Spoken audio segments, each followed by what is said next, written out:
Hello and welcome to the DFS Army YouTube channel.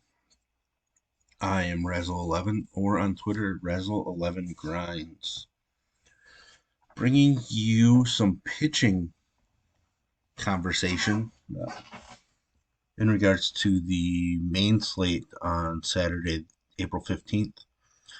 We do have a large 12-game slate during the day on a Saturday, which is really different. So, not a lot of turnaround time to get going with the action today after last night's slate. So we're going to take a quick look at the pitching options that I am going to be focusing on and the ones that I am going to be fading at this point. We're going to start right at the top. Freddie Peralta, going to be a guy that I'm going to be on quite a bit. I have a feeling that people are going to shy away from the 10.7K price tag on DK and the fact that he's facing San Diego. The Padres just haven't looked all that great offensively. They have struggled more against left-handed pitching, which is why Lauer probably had his strong game last night. But I like Freddie Peralta's upside, and I think he's going to be lower owned. So that is why I'm going to be on him today. A couple guys here at the top that I'm actually going to be fading is going to be this group right here with Anderson, Gibson, and Pivetta. I'm going to lump all three together, being over 9K.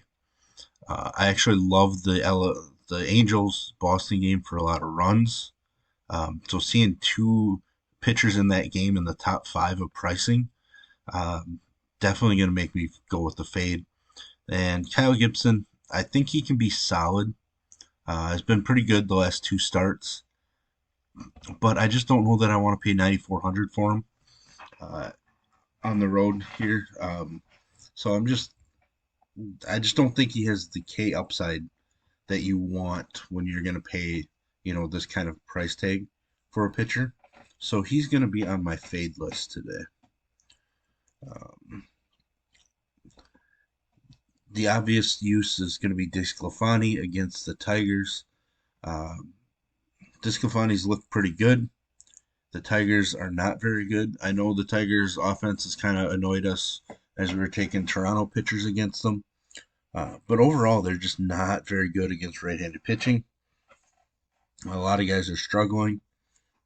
So as long as DeSclafani can keep the ball in the yard, which I assume he will be able to in Detroit, I am going to be all about this price tag. So, him being 8,900 is another reason why those guys in the 9Ks just do not interest me at all on this slate. And then as we go down, I am going to be fading Carlos Carrasco. He gets the Oakland A's, who are, is a matchup that we're going to be targeting a lot this year. They did get to Senga last night, which was a little annoying. But Carrasco just has not looked good. So I'm going to go on the fade train until he showcases some more upside. And a guy like Ryan Nelson, solid matchup against the Marlins, right? They're not an overly dangerous squad. I just think Nelson's stuff doesn't play as well as a starter. So I'm just not really interested in his lack of K upside. So despite the matchup on paper, I just don't think it's worth going to. The big question here is, what do we do with Bryce Elder? Weather going on in Kansas City or potentially going on. I'm going to need to know that game's going to play clean from start to, the 6th or 7th inning before I use Elder. And if we do find that out, then Elder's going to be one of my most highest owned pitchers on the slate. Great matchup. He's looked sensational in his 2 starts at the MLB level this year. So I would gladly rely on him, but I need to get the clear as far as weather goes, because I'm not with a 12-game slate. I'm not playing the weather game with my pitcher. But you tell me we get 6 clean innings in this game, then I'm all about it. So timing is going to be everything. Gonna go down. One guy that I'm fading, Seth Lugo. I just finished the morning article, which is free, so you can definitely check that out.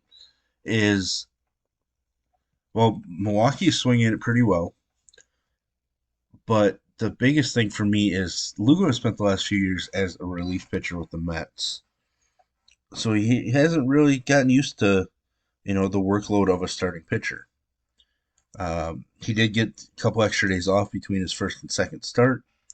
He does get an extra day off coming into this start, but he threw 109 pitches last time out. Uh, that really makes me wonder what kind of bounce back he's going to have. Because we did see that after his 93 pitch first start, he did walk four guys last time out. So I just have a feeling there's some hiccups today, and obviously the Brewers are swinging it well. You know, unfortunately, there are people out there that just see the 24.7 DK fantasy points per game and jam him in some lineups at 7.4K. So that is one that I'm going to be on the fade with. One of the guys I am going to be using is going to be Graham Ashcraft. Not the greatest of matchups against Philly because they can hit right-handed pitching. Not the best ballpark for taking pitching in, but Ashcraft has looked good. Just shut down the Braves offenses last time out. Strong K upside. Excellent pitcher. I'm a fan, so I am going to be all aboard the Ashcraft train. And one last fade that I think could carry a little bit of ownership that I'm just not really interested in is going to be Steven Matz against the Pirates today. Matz hasn't looked good in his first two starts, but there are people that just blindly take pitchers against Pittsburgh. And I actually think this is a sneaky spot for Pittsburgh bats against the left-handed pitcher. So Matz is somebody that, even though it's 6.9K as a favorite, is going to intrigue some people. He's not for me today. So there we have it. We have a first look at some of the pitching on my note sheet, along with some guys that I am intentionally going out of my way to fade in this spot. If you could, please hit the like and subscribe button. That really helps us out at DFS Army. And if you wanted to join us and head to the VIP room, join us in the chat, our Discord, get all the tools and everything. Use promo code RAZ for 10% off your monthly membership. I will put links in the description below. And as always, best of luck, everybody.